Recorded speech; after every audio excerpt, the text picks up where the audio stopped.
Bonjour à tous, bonjour à tous. Bienvenue dans ce nouveau live de Valeurs féminines. Aujourd'hui, en fait, on va aborder un thème qui nous tient particulièrement à cœur. Il s'agit en fait de savoir quel type de statut juridique adopter pour lancer en fait sa structure, son entreprise en Belgique, mais aussi de savoir quel financement il est possible en fait de choisir pour mettre en place notre entreprise. Alors, j'ai aujourd'hui comme invitée Cathy Ngouyou, qui est en fait conseillère juridique. Bonjour Cathy. Bonjour. Merci d'avoir accepté mon invitation. Alors Cathy, tu es en fait conseillère juridique. Tu as travaillé pendant 5 ans dans un cabinet de consultance où en fait tu conseillais vos clients sur toutes les questions juridiques par rapport au fait de lancer son entreprise. Donc, tu conseillais des personnes qui avaient elles-mêmes déjà une entreprise ou des entrepreneurs. C'est bien ça? C'est bien ça, exactement. Voilà. Alors, aujourd'hui, donc, on va aborder avec toi ce thème. Je te remercie encore une fois d'avoir accepté cette invitation. Alors, on voudrait entrer directement dans le vif du sujet. Et ma première question pour toi, Cathy, c'est de savoir quelles sont les différentes façons de créer son entreprise en Belgique. Ok. Donc, en fait, en Belgique, il y a plusieurs façons donc, de pouvoir créer son entreprise. Il y a donc la forme qui est vraiment connue, qui est la société, donc créer une société. Je vais d'abord les énumérer, après j'entrerai vraiment dans le vif du sujet. Donc, il y a la société, il y a être une personne physique, donc indépendant personne physique, et il y a ce qu'on appelle les ASBL, les fondations aussi. Donc, vraiment, ça, c'est les trois grandes manières de pouvoir créer son entreprise. Donc, voilà. Alors, en fait, il y a différents, on va dire, il y a différentes raisons, différentes manières. Donc, il y a ces trois manières-là, en tout cas. Et alors, comment choisir la bonne forme juridique qui est adaptée? Déjà, en fait, moi, ce que je pense et ce que j'essayais de faire comprendre, en tout cas, à mes clients, c'est d'abord, ils doivent répondre à une question personnelle. Ça, c'est pas moi qui leur pose, c'est eux qui doivent se poser cette question-là. Cette question-là est de savoir quelle est ta source d'inspiration. Si déjà tu sais répondre à cette question, en fait, tu as déjà gagné énormément. Donc, ça va te permettre d'éviter certaines choses. Donc, ta source d'inspiration, dans le sens ici, c'est si, par exemple, je vais donner vraiment les deux cas possibles, si ta source d'inspiration, elle est divine, donc si ta source d'inspiration, elle vient de Dieu, alors, ce sera entre guillemets, beaucoup plus facile. Parce que de toute façon, il y aura des difficultés, même quand on crée son entreprise. Il y a certainement des moments où ce sera difficile. Mais donc, si tu as ta source d'inspiration qui est divine, tu as déjà gagné quelque chose. Okay. Si maintenant, ta source d'inspiration, elle est humaine, là, ce sera un peu plus compliqué. Ce sera possible, mais ce sera beaucoup plus compliqué. Pourquoi? Parce que quand la personne a une source d'inspiration, la source d'inspiration qui est divine, donc qui est Dieu, quand il y aura les difficultés, cette personne-là va pouvoir revenir à la source pour dire à Dieu, ben voilà, tu m'as donné ce projet, maintenant, voilà, je suis dans telle difficulté, aide-moi pour que je puisse m'en sortir. Alors que la personne qui est dans une source d'inspiration humaine, c'est-à-dire qu'une personne qui a vu quelqu'un faire quelque chose et qui va le faire parce que soit elle jalouse, soit ceci, ben, quand il y aura des problèmes, ben, elle ne pourra pas aller dire à la personne qui l'a inspirée, ben voilà, j'ai des problèmes et c'est à cause de toi parce que je t'ai suivi ou je t'ai copié. Donc ça déjà, c'est pour moi la manière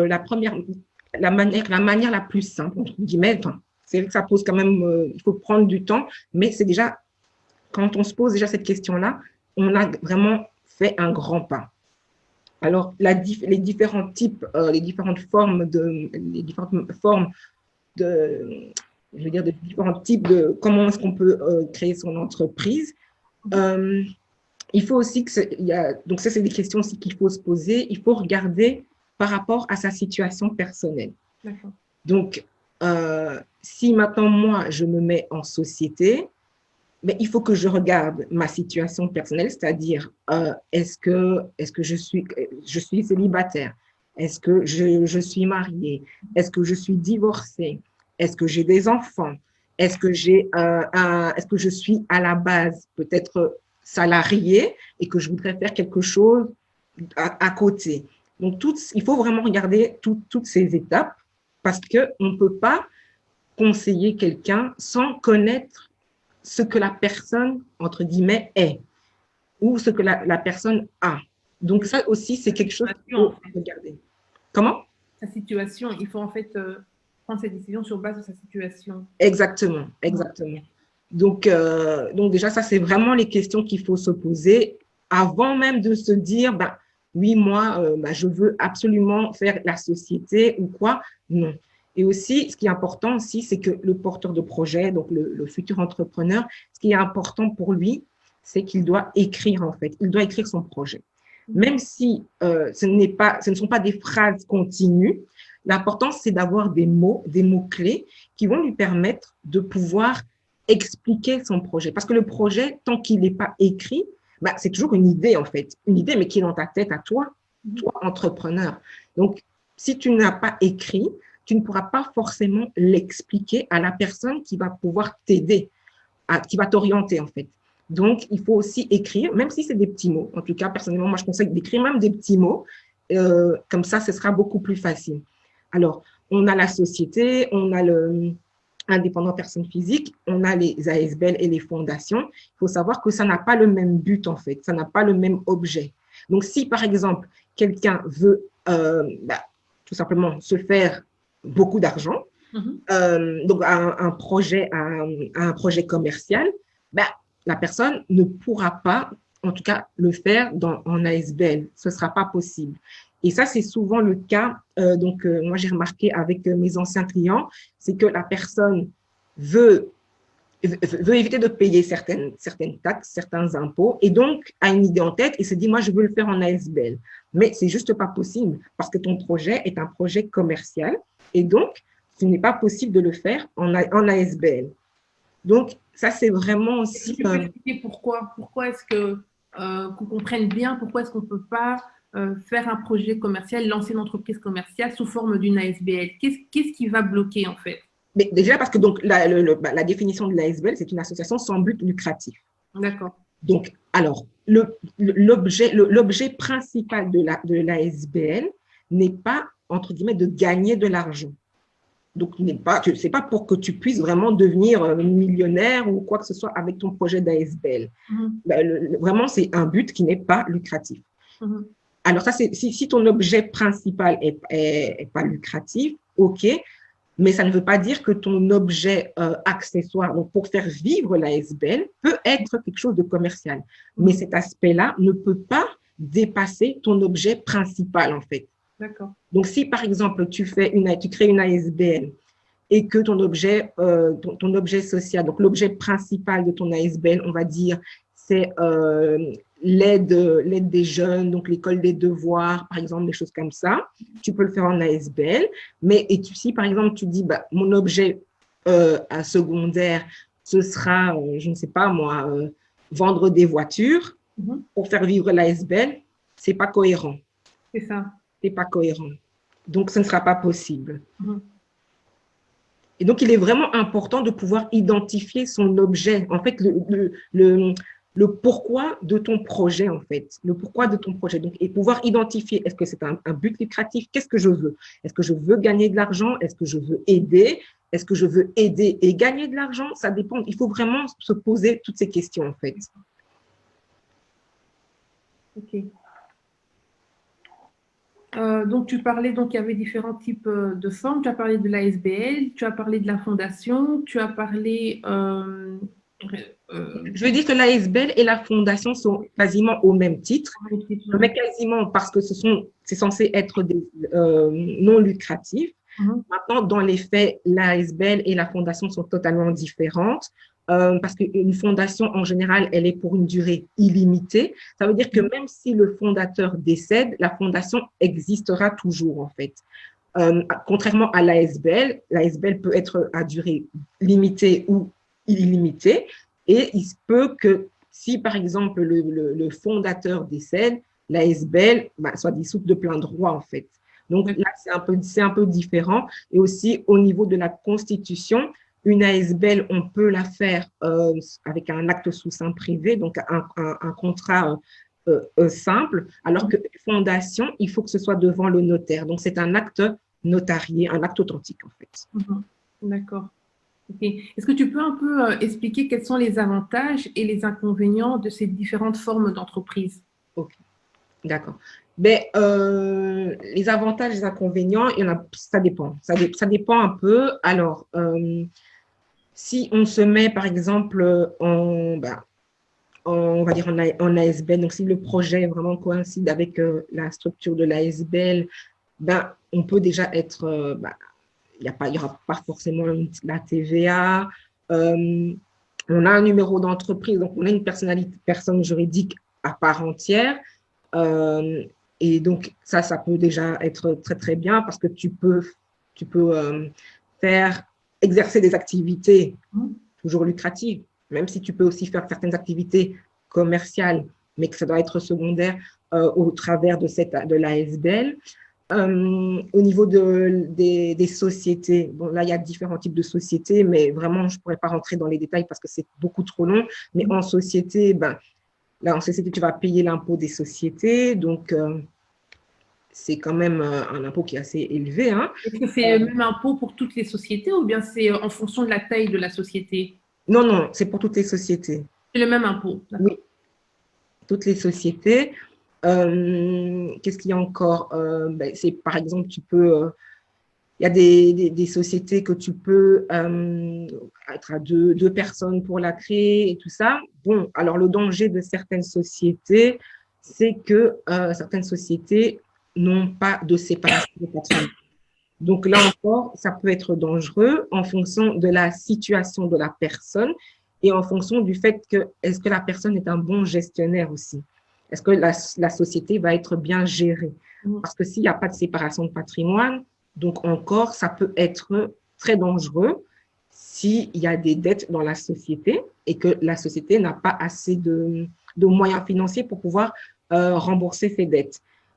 Ça peut être dangereux. Pourquoi? Parce que ça peut impacter non seulement la vie du dirigeant d'entreprise, mais également aller au-delà. C'est-à-dire que si cette personne est mariée, par exemple, n'a pas fait de contrat de mariage,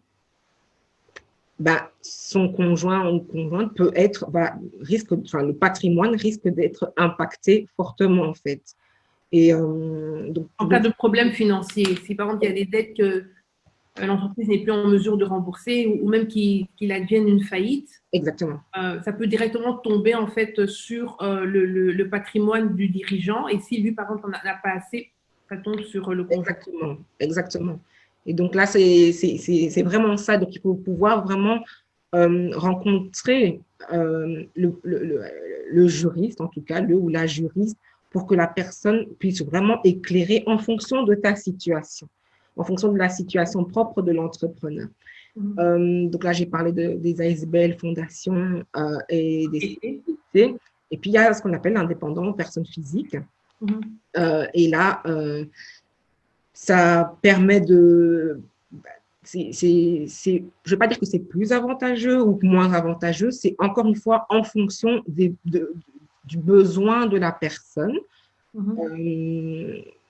Là aussi, il y a, en général, il y a une séparation de patrimoine et alors aussi le capital, on va dire, il n'y a pas de capital comment dire, de constitution, voilà, de constitution. Pour certaines sociétés, il peut être très élevé. Je ne me rappelle pas du tout les montants, mais pour certaines sociétés, il peut être très élevé. Oui, dans l'exemple d'une SA, par exemple, ça peut être assez élevé, mais est-ce que, voilà, si on n'a pas les moyens financiers de le faire une SA, on ne sait pas faire, on ne saura pas le faire, quoi. Et surtout pas, voilà. Et donc, voilà, ça dépend un peu. Il faut pouvoir analyser sa situation, regarder. et pouvoir choisir entre ces trois différentes formes, donc société, indépendant personne physique ou ASBL, fondation s'il faut aussi. Il y a aussi dans le groupe en fait des indépendants en personne physique, il y a aussi ce qu'on appelle les indépendants complémentaires. Est-ce que tu peux un peu nous expliquer la différence? Oui, alors. Un indépendant à temps plein.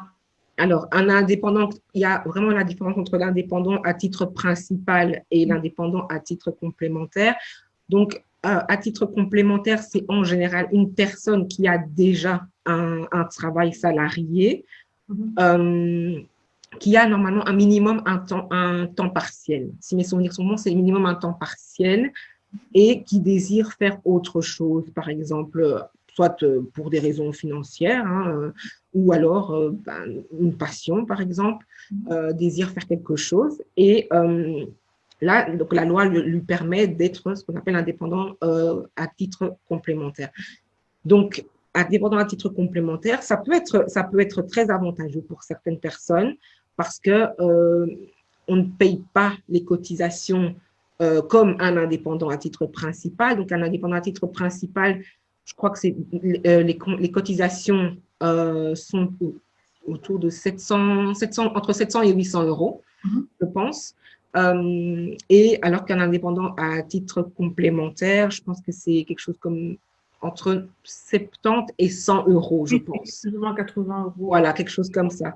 Donc, ça peut être intéressant d'être un indépendant à titre complémentaire, mais il y a certaines conditions aussi. Il y a certaines, tu ne peux pas te dépasser. Enfin, si par exemple ton activité complémentaire te rapporte plus que ton activité principale, ton travail de salarié, là aussi, tu risques de passer en indépendant à titre principal. Donc, il faut faire attention à tout ça. Il faut bien regarder, il faut bien se renseigner par rapport aux montants aussi, parce que vraiment, les montants, je ne les connais pas par cœur. Les montants qu'on ne peut pas dépasser pour pouvoir garder ce titre d'indépendant à titre complémentaire. Mais ça peut être un avantage. Ça peut être un avantage. On entend souvent que se mettre en indépendant, ce n'est pas une bonne idée parce que ça coûte tellement cher. Mais est-ce que c'est vrai, ce qu'on entend? Est-ce que c'est vrai? Oui et non. Oui et non. Pourquoi? Parce que quelqu'un qui veut, par exemple, créer son entreprise, être en indépendant, par exemple, à titre être indépendant, c'est quelqu'un qui a pensé un projet, qui a essayé de faire mûrir son projet. On ne se lance pas dans une aventure entrepreneuriale comme ça, du jour au lendemain. Je vais me réveiller aujourd'hui et puis je vais dire, je vais devenir entrepreneur, je vais créer ma société. Non, il faut quand même bien réfléchir parce que c'est quelque chose, on s'engage. Et donc, il faut pouvoir réfléchir et se dire, OK, voilà, OK, qu'est-ce que j'ai, qu'est-ce que je peux faire, quelle est ma plus-value sur le marché, est-ce qu'il y a un marché et aussi, voilà, se poser vraiment les questions personnelles. Quelle est ma source d'inspiration, comme j'ai dit tout à l'heure, mais aussi quelle est ma situation personnelle. Je suis mariée, pas mariée, j'ai des enfants, pas d'enfants, je suis pensionnée peut-être, je ne sais pas, il y a des gens qui aiment ça, qui veulent changer. Il faut vraiment pouvoir regarder tout. En général, il faut essayer de faire un plan sur 3 ans. 3 ans. Et aussi, on va dire les personnes qui se lancent et qui soit ne réussissent pas, souvent ce sont des personnes qui soit ont été mal conseillées, soit ont été bien conseillées mais n'ont pas suivi les conseils aussi. Parce que quand tu te lances, tu ne peux pas être tout seul. Tu ne peux pas être tout seul. Tu ne peux pas te dire, OK, moi je veux lancer mon entreprise, je n'ai pas besoin d'aller voir un juriste, je n'ai pas besoin d'aller voir un professionnel du chiffre, je n'ai pas besoin de faire un plan financier. Dans certains cas, là je parle dans certains cas, les sociétés comme une ASBL, tu n'as pas besoin d'un plan financier. Je n'ai pas besoin de tout ça. Non, il faut pouvoir être aidé, mais qui dit aider, il y a certaines structures qui le font gratuitement, il y a certaines structures qui le font qui font ça payante, mais moins cher, on va dire. Et puis, voilà, donc il faut aussi se dire, qu'est-ce que je suis capable de donner pour pouvoir avoir les bonnes informations? Parce que le danger, en fait, c'est qu'on est dans une société d'information. Il y a trop d'informations. Une société d'information. On peut être noyé dans toute cette information. Exactement. Exactement. Donc, il faut trouver l'information qui est adéquate pour moi au moment où j'en ai besoin. Si, par exemple, quelqu'un veut me dire, bah voilà, moi, je veux créer ma société de, je ne sais pas, moi, d'élevage, je sais pas, hein, j'invente, hein, d'élevage de porc, et qu'elle me dit, elle veut aller faire ça à la mer du Nord, ben, je veux dire, bah, ça risque d'avoir un petit peu un problème, en fait, parce que bah, la configuration fait que ceci, cela, donc il faut un peu aussi être réaliste. Donc, moi, je la conseille que, bah non, si vous allez peut-être de l'autre côté, vous allez peut-être avoir ça plus facile, ceci, cela, ou bien tout simplement, quelqu'un qui est au Luxembourg, ou bien oui, dans le Brabant, en Wallonie, et qui dit qu'elle veut, il veut devenir, j'oublie le terme, mais qui veut cultiver des huîtres. Bah, ça risque d'être un peu compliqué. Donc, il faut aussi se dire, est-ce que c'est possible? Mon projet est possible? Il faut être réaliste, en fait. Est-ce que mon projet est possible? Parce que sinon, ben voilà. Mais en tout cas, se faire entourer, se faire conseiller. Voilà. En tout cas, moi, je conseille personnellement toujours le professionnel du chiffre et le ou la juriste, en tout cas. Après, c'est vrai que certaines personnes peuvent se dire, oui, mais une juriste, ça peut être, j'ai pas l'argent, j'ai pas 1000 euros, j'ai pas ceci. OK, mais c'est pas forcément 1000 euros, hein, ça dépend un peu de chacun. Mais je pense que si tu veux investir dans quelque chose, il faut pouvoir se dire, OK, je voudrais aller voir cette personne-là parce que cette personne-là pourra me conseiller et pourra m'aider pour mon projet. Et donc, être capable de pouvoir investir dans ça aussi. Exactement. Parce que souvent, les gens ont peur des prix. Oui, c'est ça. Et puis, ce qu'il faut savoir par rapport à ce problème de prix, c'est qu'il y a plusieurs structures en Belgique qui existent pour vraiment se tourner vers des professionnels. Oui. Il y a plusieurs structures où on peut trouver des juristes et peut-être pour une personne qui commence, qui n'a pas beaucoup les moyens, elles peuvent en fait, ces personnes-là peuvent se tourner vers ce genre de structure. Oui. Et pourquoi pas par la suite alors essayer de se tourner plus vers des cabinets de consultance comme celui dans lequel tu as travaillé pendant 5 ans. Mais c'est possible. C'est vraiment une question, comme tu l'as très bien expliqué, de conseils. Il faut pouvoir frapper aux bonnes portes, pouvoir avoir les bons conseils et aussi les mettre en pratique. Oui, exactement. Et ce que moi je conseille aussi, c'est les situations sont totalement différentes, mais il faut vraiment éviter et arrêter d'aimer le gratuit. Parce que la personne qui est en face de vous, qui va vous conseiller, bah, elle prend peut-être 1 heure, 2 heures de son temps pour pouvoir expliquer quelque chose, expliquer un projet. Mais il faut aussi se dire, bah, oui, OK, cette personne, elle doit être rémunérée. Tout travail mérite salaire. Et donc, il faut essayer de se dire, bah, OK, la personne là me demande peut-être 200, 250 euros, je ne sais pas, je ne connais pas, chacun est libre de fixer ses prix. Et peut-être une autre personne va te dire, bah, non, moi je demande 1500 euros, mais ce n'est pas parce que la personne demande 250 euros qu'elle n'est pas compétente. C'est ça. C'est pas ça. C'est ça. Par exemple, si tu vas prendre un avocat. Il y a un travail derrière et c'est vrai que ça a un prix. C'est exactement.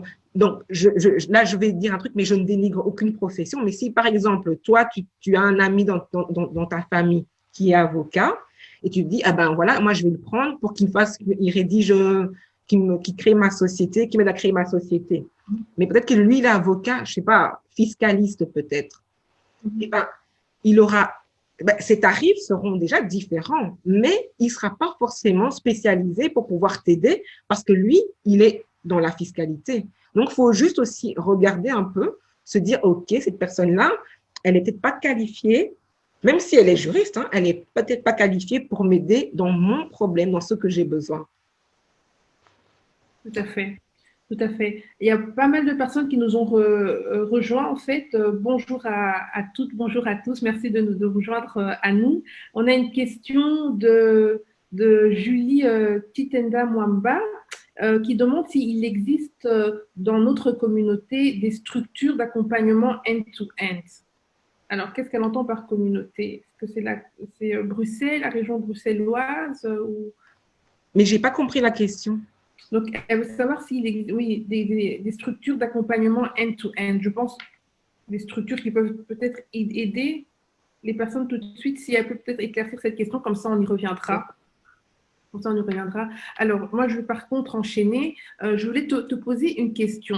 Alors, on sait qu'il existe en Belgique, en fait, une loi qui est entrée en vigueur en mai 2019 et qui a modifié la création d'entreprises. Est-ce que tu peux nous dire dans les grandes lignes quelles sont les différences entre le nouveau système et l'ancien système? Ah, ok, d'accord.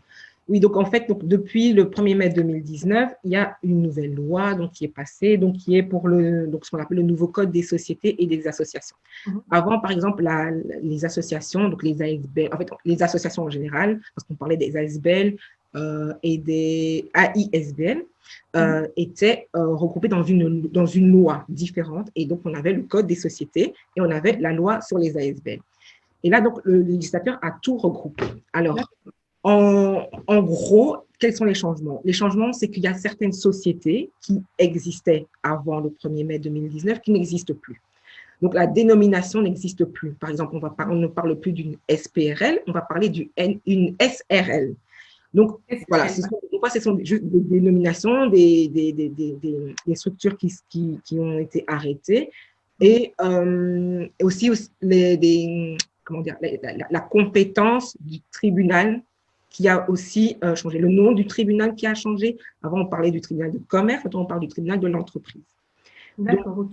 Ça, c'est ça. Pour ce qui est, par exemple, au niveau des ASBL, donc ça a été mis dans un code, donc plus une loi, et ça réglemente aussi énormément. Il y a beaucoup de choses qui ont changé, donc principalement sur la forme des statuts. Donc, les statuts pour les ASBL, ça reste toujours un acte sous seing privé. Ce n'est pas une obligation d'aller voir un notaire pour pouvoir pour constituer une ASBL. Mais il y a certaines formalités, certains termes juridiques qui doivent absolument apparaître dans les statuts pour que l'ASBL existe. Donc, dans cette loi aussi, ce qu'il faut comprendre, c'est qu'il y a deux périodes. Il y a la période. Donc, pour les ASBL nouvellement constitués, donc à partir du 1er mai 2019, la nouvelle loi, donc le nouveau code, va s'appliquer automatiquement. On n'a pas le choix. Alors, pour toutes celles qui avaient été constituées avant le 1er mai 2019, là, il y a un régime transitoire qui est soit, on va dire 2020 ou 2024 pour se mettre en ordre. Donc, pourquoi je dis soit, c'est parce que le législateur a laissé le choix aux personnes de pouvoir s'adapter, de pouvoir se dire, OK, bon, je vais changer la forme, je vais changer ceci, mais peut-être que ça va impliquer un coût financier. Donc, le législateur a laissé le choix de pouvoir s'adapter. Et donc voilà, les principaux changements, c'est ça. Et donc, c'est aussi au niveau des responsabilités, mais c'est vraiment technique, en fait. Donc, vraiment technique. Mais est-ce que ça ne veut pas aussi dire que dans les faits, oui, que les ASBL aujourd'hui sont aux yeux de la loi ou bien aux yeux de ce code considérés comme des sociétés, contrairement à l'ancien système? OK, d'accord. En fait, c'est juste, je vais dire oui et non à ce que tu me dis. En fait, c'est juste parce que la terminologie que tu emploies n'est pas correcte. C'est vrai qu'avant, on parlait de société. Quand on disait une société, ça englobait tout, en fait. Une société dite normale, personne morale normale, mais aussi, voilà, on disait, j'ai mon business, j'ai ma société. Maintenant, il y a une différence. On parle d'une entreprise. Donc, on parle d'une entreprise. Donc, ça veut dire qu'une ASBL est une entreprise. Une ASBL est une entreprise. Alors, c'est vrai qu'avant, on parlait vraiment de la société. Et donc, là, maintenant, le législateur considère l'ASBL comme une entreprise. Une entreprise, ça veut dire que tu as une personnalité juridique différente de la personne qui constitue cette entreprise-là, que ce soit une société. Mais alors, c'est pas juste, comme tu l'as dit, un changement technique, une modification technique, parce que si tu as en fait un nouveau statut, ça implique aussi des obligations derrière. Oui, bien sûr, mais ça n'a pas changé. C'est juste que la terminologie, ça peut paraître bête pour certaines personnes de se dire, oui, j'ai ma société. Maintenant, aujourd'hui, si quelqu'un dit j'ai ma société, on va directement éliminer les deux autres. On va éliminer l'ASBL ou la fondation et on va éliminer la personne physique, en fait. Tu vois, on va, indépendant personne physique. On va pas regarder ça. On va se dire, ah, il a une société, une SA, une SRL, comment on dit simple. Voilà, on va directement se dire, en fait, le juriste, on va dire, va directement se dire, il est dans cette catégorie-là de forme juridique. D'accord. Alors que s'il dit, j'ai mon entreprise, OK, là, il faut se poser un peu plus de questions. Tu as ton entreprise, quelle forme? ASBL, fondation, personne physique, société. D'accord. Ouais, c'est ça. En fait, c'est juste la terminologie qui fait un peu qui change complètement, mais qui, pour, entre guillemets, la personne lambda, paraît bête, en fait, paraît truc, mais c'est pas bête. Donc, voilà. Ok, alors je veux juste revenir sur la question de Julie Tchenda Mwamba, qui d'ailleurs est aussi la présentatrice de l'émission Espoir TV. Donc on la salue au passage. Merci beaucoup d'être avec nous. Donc, elle Julie. Donc elle a précisé sa question. Elle demande si dans la diaspora, il existe des structures qui accompagnent du début à la fin un projet en fait quand il est bien lancé. Voilà. Oui. Alors, il en existe. Au sein de la diaspora. Bon, alors là, moi, je vais parler de la structure dans laquelle je travaillais avant. Donc, BWMA SPRL, oui, qui accompagnait dès le début du projet jusqu'à la fin. Bon, on espérait qu'il n'y ait pas de fin, mais bon, parfois ça peut arriver hein, selon le projet, parce que comme on a dit, par exemple, certaines sociétés peuvent être temporaires ou certaines ASBL peuvent être à durée limitée, donc ça dépend. Mais oui, il y en a. Maintenant, les cités comme ça, je ne les connais pas par cœur, mais il y en a. Ce sont souvent des cabinets de consultance, en fait, qui font ça. Et, Ils sont dédiés spécifiquement pour la diaspora? Oui, bah, alors là où moi je travaillais avant, on était principalement, enfin, on avait de tout, mais le fondateur est africain. Donc, donc il avait vraiment beaucoup de personnes de la diaspora comme clients. Et donc voilà, il en existe. Mais est-ce qu'il y a des besoins plus spécifiques pour notre communauté par rapport aux autres? Est-ce que ça pourrait aider de se tourner vers ce type de structure plutôt que vers celles qui existent, en fait, qui sont là, on va dire, pour tout le monde? Mais alors, là, je vais dire un peu, ça dépend. La plupart des clients, quand ils venaient, c'était soit parce qu'on avait été recommandé, soit parce que la personne a confiance ou voilà, le bouche à oreille fait que. Et puis, donc voilà, c'est pas que c'est mieux, c'est pas que c'est juste que il faut que la personne se sente en confiance, en fait. Il faut que la personne se sente en confiance. Et puis surtout, il y a aussi beaucoup de personnes qui ont des projets qui vont vers nos communautés, en fait.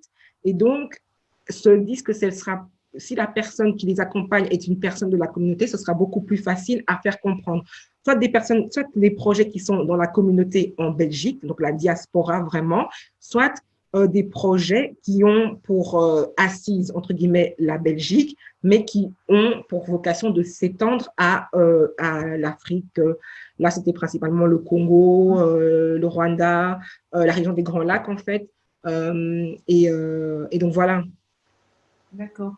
Mais il faut quand même préciser qu'en dehors de ces structures, il existe des structures qui sont ouvertes à tout le monde et auprès desquelles on peut bien entendu trouver une information tout autant de qualité et bien qui peut sûr. être très utile, même si vous avez des projets à l'extérieur. Il y a notamment la BECI, la Chambre de commerce bruxelloise, qui vraiment est ouverte à tous et qui en fait est dotée d'experts qui ont eu une expérience vraiment dans le domaine de l'entreprise. Ils ont été au départ entrepreneurs. Donc, c'est vraiment ouvert à tous. Essayons de ne pas penser que ce n'est pas forcément pour notre communauté. C'est vraiment pour tout le monde.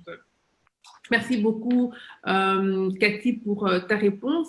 Maintenant, j'aimerais un peu aborder justement le deuxième volet de cette émission. J'aimerais aborder les différentes types de financement qui existent et leurs avantages et inconvénients. Est-ce que, Cathy, tu pourrais nous dire quels sont justement ces différents types de financement qui existent en Belgique pour lancer son entreprise? Ok. Ben, alors, le premier des financements, ben, les gens n'y pensent pas ou se disent que non. Ben, le premier des financements, c'est les fonds propres. Les fonds propres, d'accord. Les fonds propres. Est-ce que tu as des fonds propres? Ça, c'est là, le premier des financements. Je vais les énumérer, après je vais expliquer. D'accord, on t'écoute. Après, on a ce qu'on appelle le financement classique. Donc, ça veut dire le crédit bancaire. Les banques, tout ce qui est banque. Et puis, on a les financements alternatifs. Donc, tout ce qui est crowdfunding, les aides publiques, les aides publiques et tout ça. Donc, tout ce qui est pas bancaire, en fait. Donc, voilà. Alors, pourquoi j'ai commencé par les fonds propres? Ben, au départ, on n'y pense pas, en fait. On se dit souvent, ben, voilà, non, moi, j'ai pas d'argent. Je veux commencer, j'ai mon projet, mais j'ai pas d'argent. J'ai pas du tout d'argent.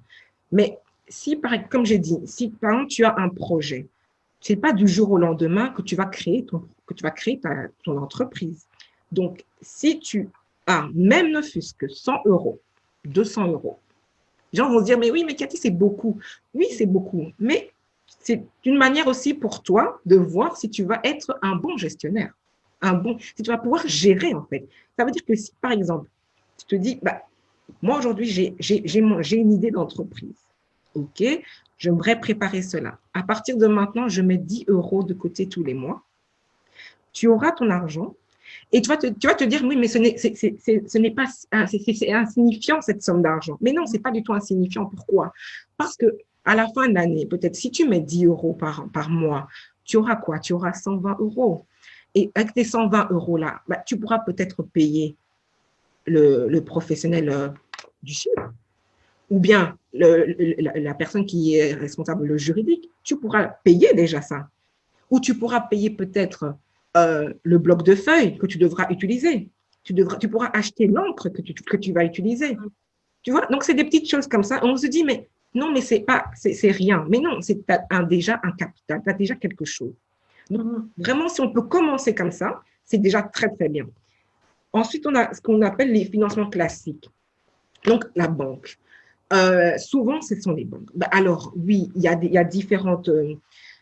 il y a différentes banques, il y a différents types d'apports que les banques peuvent donner, peuvent octroyer, pardon. Et donc, il faudrait se tourner vers la banque.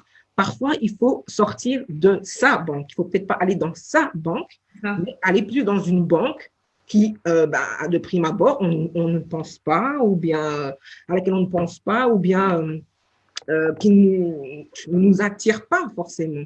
Mais tu peux expliquer pourquoi sortir de sa banque? Est-ce qu'il y a des banques qui sont plus comment dire, destinées justement au financement des futures entreprises? Je pense pas, mais je pense que ça dépend, comme on a dit, hein, ça dépend du projet que tu as. Ça dépend du projet que tu as, ça dépend de ton profil. C'est vrai qu'on va se dire que oui, mais les banques, elles sont pas très, très OK pour prêter. Non, c'est pas vrai. Des fois, on peut être étonné parce que tout dépend. Si, par exemple, tu vas voir la banque, mais que tu n'as pas fait un bon business plan, un bon plan financier, tu n'as pas bien travaillé ça, mais voilà. Ou bien si, comme je disais, par exemple, tu n'as pas écrit ton projet et que tu arrives devant le banquier et tu commences à bégayer ou que tu perds tes mots, mais il va se dire, mais quel est votre projet? Tu ne pourras pas défendre ton projet. Alors que si tu défends ton projet et que toi, tu sais que tu n'as pas un rond, mais le banquier va se dire, mais oui, mais finalement, votre projet, oui, OK, c'est intéressant, OK. Et donc, il va peut-être être amené à te prêter à toi qui n'a pas d'argent, qui n'a rien, parce que tu as pu bien défendre ton projet, que quelqu'un qui a peut-être un petit capital, mais qui n'a pas su défendre son projet. Il y a Christian Weiwei qui rebondit sur ce que tu dis, qui dit que les banques prêtent souvent aux riches. Est-ce que c'est vrai? Non, pour moi, je pense pas. Je pense pas. Je pense que vraiment, c'est la manière dont tu vas défendre ton projet. Là, vraiment, la manière dont tu vas défendre ton projet. Parce que si on peut partir sur que oui, je n'ai rien et tout ça, mais non. Pour moi, c'est la manière dont tu vas défendre ton projet. Après, moi, je suis pas financière du tout, donc je peux me tromper. je suis pas dans le monde de la banque et tout ça, je peux me tromper. Peut-être que la personne a eu plusieurs refus bancaires ou quoi. Mais il faut peut-être voir aussi, est-ce que les projets étaient financièrement réalisables? Mhm. Voilà. Et Ça c'est aussi, il là faut que, regarder. comme le précise Gloria Dongo, c'est là que le business plan est vraiment important. Ça, il faut bien le souligner. On ne peut pas Exactement. arriver devant un banquier avec un projet qui, comme tu l'as expliqué, hein, qui n'a pas été réfléchi, qui n'a pas été écrit, qui n'a pas été couché sur papier. Il faut faire un business plan C'est ça. pour vraiment démontrer avec des chiffres en fait à notre banquier en Mhm. quoi le projet est viable et pourquoi est-ce qu'il devrait nous C'est ça, prêter c'est ça. l'argent. Là, on parle alors pour les deux formes, hein, donc la société ou alors l'indépendant personne physique. Parce que pour les ASBL, comme il ne faut pas de capital de départ, donc voilà, et on n'a pas besoin d'aller voir un banquier. Mhm. Ça, c'est par la suite, hein, une fois que c'est constitué, tu peux aller voir un banquier et tout. Et tout. Mhm, tout à fait. Maintenant, dans un premier temps, quand tu fais une ASBL, tu n'as pas besoin d'aller voir un banquier. Hein. Tout à fait. Donc, Tout à voilà. fait. Moi, je voulais juste rebondir sur ce que tu as dit par rapport au fait de constituer des fonds propres pour lancer son entreprise. Ça, c'est quelque chose que personnellement, j'aime bien répéter aux jeunes, en fait. J'aime bien dire aux jeunes, quand vous êtes jeune, prenez en compte le fait que votre temps est vraiment précieux. Si vous êtes encore dans la vingtaine, n'avez pas encore atteint 30 ans, ou même si vous êtes trentenaire, c'est du temps précieux, en fait. Même si vous êtes aux études et que vous gagnez de l'argent, prenez ça en fait avec beaucoup de sérieux. Même les 50 euros que vous allez mettre de côté chaque mois, j'invente, au bout de 5 ans ou même au bout de 10 ans, vous allez voir que vous avez constitué une épargne, vous avez constitué des fonds qui pourront vous permettre vraiment de faire des choses, d'entreprendre tout simplement. Parce que beaucoup de jeunes ont des rêves, mais ne vont pas peut-être un peu plus loin en se disant, je vais financer mon rêve. C'est bien d'avoir le rêve, mais c'est bien aussi d'y croire en posant des actes concrets. Tu as un rêve, tu as 20 ans, tu te dis, voilà, moi j'aimerais un jour devenir, je ne sais pas, maquilleuse professionnelle, ouvrir mon institut. Rien ne t'empêche chaque semaine de te priver chaque semaine, chaque mois de te priver de 50 euros ou même moins.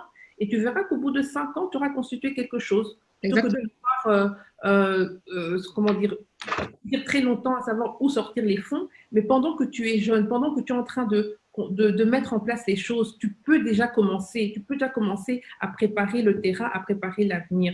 Voilà, je voulais juste rajouter ça, c'était un message pour les jeunes. Alors, le temps file. J'avais encore d'autres questions pour toi. J'espère que. Ah oui, attends, est-ce que je voulais juste finir avec le financement alternatif, donc Je t'en prie, vas-y.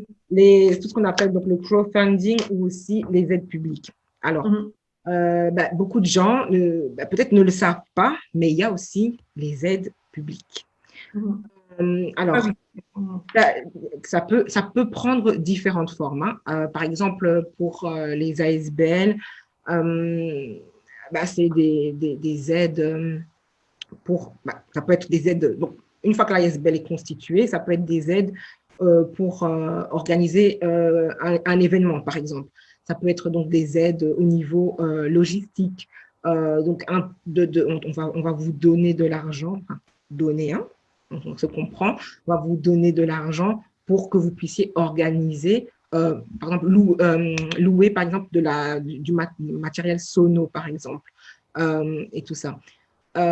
Donc, alors, moi, je suis ni pour ni contre les aides publiques. Les aides publiques, les subventions, tout ça, je ne suis pas pour, je ne suis pas contre. C'est toujours en fonction de la situation de la personne. Parce que j'ai rencontré une personne elle fait beaucoup de coaching et tout ça. Et elle fait beaucoup de coaching pour les femmes. Et elle est contre toute aide de l'État, communauté, région et tout ça. Elle est contre. On n'a pas vraiment eu le temps de bien discuter, mais par exemple, elle est absolument contre. Elle préfère vraiment se baser sur les fonds propres. Mais il existe, voilà, les gens doivent savoir qu'il existe des aides publiques, que ce soit pour les ASBL, pour les sociétés. Bon, pour les sociétés, ça va être par exemple des incitants fiscaux. Que par exemple, vous avez une diminution de charge, si voilà, vous avez le premier employé, par exemple. Mais ça va aussi être des primes à la constitution, des primes, je ne les connais pas toutes par cœur, mais des primes à la constitution, des primes au rachat d'une entreprise, des choses comme ça en fait. Donc, tout dépend de la région dans laquelle vous vous trouvez aussi. Mais là, il faut vraiment regarder, alors, en fonction de la région où vous habitez, enfin, où est le siège social, il faut vraiment regarder des fois sur Internet, mais on peut trouver ça. Après, il y a les aides, donc, on va dire nationales. Donc, quand je dis nationale, je parle de communauté, région, commune aussi même, hein, province. Et puis, il y a au-dessus, hein, il y a l'Europe. Il y a l'Europe, il y a des fonds aussi qui sont internationaux. Donc, il faut regarder, en fait. Il y a oui, il y a des sortes de bourses comme ça. Mais il faut regarder. Mais en tout cas, il y a beaucoup d'aides qui existent. Mais les gens ne connaissent pas forcément. D'accord, très bien. Alors, donc, comme je disais, je voulais maintenant aussi aborder le volet qui concerne vraiment le type de financement. On y est. Est-ce que tu peux aussi nous dire si c'est possible, comme tu l'expliquais, OK, on se lance sans financement, mais est-ce qu'on peut tenir à long terme ou même à moyen terme? Se lancer sans financement. Ouais. Est-ce que c'est pas un peu risqué? C'est pas un peu risqué? Mais moi, je pense que c'est impossible de se lancer sans financement. Personne. Enfin, je veux dire, quand je dis sans financement, c'est à part nos fonds propres, pardon. Voilà, c'est ça. Donc, les sans financement, ça veut dire que tu as des fonds propres ou alors tu voudrais demander directement des aides. Enfin, je ne comprends pas. J'ai pas très bien compris cette question, en fait. Qu'est-ce que tu entends Non, par se lancer sans financement du tout? par contre, on parlait des fonds propres. Mhm. Enfin, parfois, c'est difficile, même si tu as constitué une épargne, c'est difficile d'avoir autant d'argent que ce qu'une banque peut te prêter, par exemple. Mais est-ce que c'est pas un peu risqué de lancer une entreprise avec moins de fonds que plus de fonds qui pourraient provenir justement d'un crédit ou même comment dire, de crédits alternatifs comme fundings, etc. D'accord, ok, là je comprends. Ah ben, en fait, oui, c'est risqué, mais je pense, et surtout avec ce qu'on vit pour l'instant, que ça va être quasiment impossible. Ça va être possible, mais alors, il faut peut-être que tu aies dans tes connaissances familiales quelqu'un qui va pouvoir mettre, je ne sais pas, sa maison en garantie, qui va être une caution, qui va pouvoir donner une caution pour toi, parce que sans financement, commencer sans financement, là je parle, alors là je parle peu de financement, enfin peut-être que sans financement c'était un peu exagéré de dire ça comme ça, mais plutôt avec avec ses fonds propres. Ok, alors, mais dans le cas où tu parles, alors c'est vraiment soit une société, soit un indépendant. On ne parle pas d'un ASBL, hein, parce qu'une ASBL, tu peux commencer sans fonds. Mais oui, pas pour les SBL. d'accord, ok. Ben, ça va être compliqué parce que il faut quand même.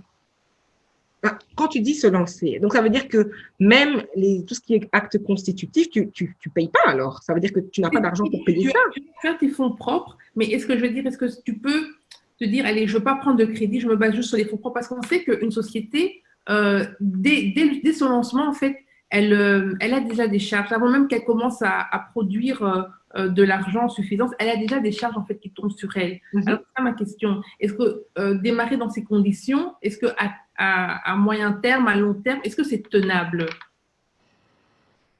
Personnellement, je crois que c'est difficile. C'est difficile. À moins que tu sais que voilà, je commence mon entreprise aujourd'hui et je sais que je ne sais pas, dans 4 mois, dans 5 mois, dans 6 mois, je vais hériter. Peut-être, hein, je ne sais pas, mais je vais hériter, je pourrais mettre la maison, voilà. Mais, ouais, je comprends ta réponse. Je ne sais pas comment les gens peuvent. Non, je ne sais pas. Franchement, je ne pense pas que ce sera possible. En tout cas, s'il y a des gens qui l'ont fait, en tout cas, chapeau, hein, mais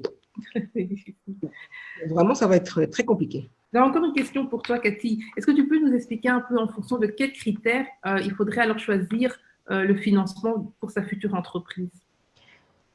Ah, ok. Mais là encore, je reviens à la même chose encore, c'est vraiment une histoire personnelle. D'accord. C'est vraiment une histoire personnelle, ça veut dire que euh, si par exemple, je sais que je ne suis pas quelqu'un qui gère bien l'argent, qui va dilapider l'argent, ben, voilà. Alors, je vais donner des exemples. On avait constitué donc, une ASBL et dans cette ASBL-là, ben, par exemple, il y avait deux personnes qui avaient des cartes bancaires. D'accord. Il y avait un seul compte, deux personnes avaient des cartes bancaires. Et ben, ça partait un peu dans tous les sens. Donc, voilà. La personne, la SBL, elle a dû fermer parce qu'il y avait une très mauvaise gestion des finances. Mais donc, il faut aussi se dire, bah, OK, même si moi, je ne suis pas vraiment compétent pour, gérer l'argent, est-ce que je peux m'associer ou l'autre personne est plus compétente pour pouvoir gérer l'argent. Donc, le choix du financement dépend du projet, mais dépend aussi, et comme toujours, de la personne et des personnes qui vont travailler avec vous. Mhm. Exactement, exactement. Alors rapidement, parce qu'il ne reste plus beaucoup de temps, quels sont les avantages et les inconvénients des différents types de financement? Tu peux peut-être en citer deux ou trois, hein, parce qu'on n'a plus beaucoup de temps. Mais, alors, à part pour les fonds propres où je ne vois pas d'inconvénient, c'est-à-dire qu'à part en avoir, je ne vois pas d'inconvénient, les autres, il y a toujours des inconvénients. Mais quand tu fais un prêt bancaire, ben, la banque, elle a besoin d'être remboursée. Des fois, ça peut être à des taux élevés, tout ça. Donc, ça aussi, ça peut être un frein aussi. Ensuite, tout ce qu'on appelle les aides publiques, par exemple, les subventions, les subsides, ben, l'État va te donner de l'argent, va te donner, comme j'ai dit. Mais sache que à partir du moment où on te donne cet argent, tu es contrôlé pour tout. Ça veut dire que si on t'a donné 3 000 € de subsides, ils ont besoin d'avoir un rapport détaillé de qu'est-ce que tu as fait avec ces 3 000 €. Donc, il y a un peu une ingérence et une surveillance. Donc, si maintenant, comme on dit, on revient encore, tu es un mauvais gestionnaire et que tu ne vas pas pouvoir justifier des dépenses des 3 000 € qu'on t'a donné, ben, une fois, deux fois, mais après, enfin, tu n'auras plus de subsides. Donc voilà, donc il faut vraiment faire attention à tout ça parce que c'est pas enfin, rien n'est gratuit en fait. Hein. Rien n'est gratuit. Donc voilà. Exactement.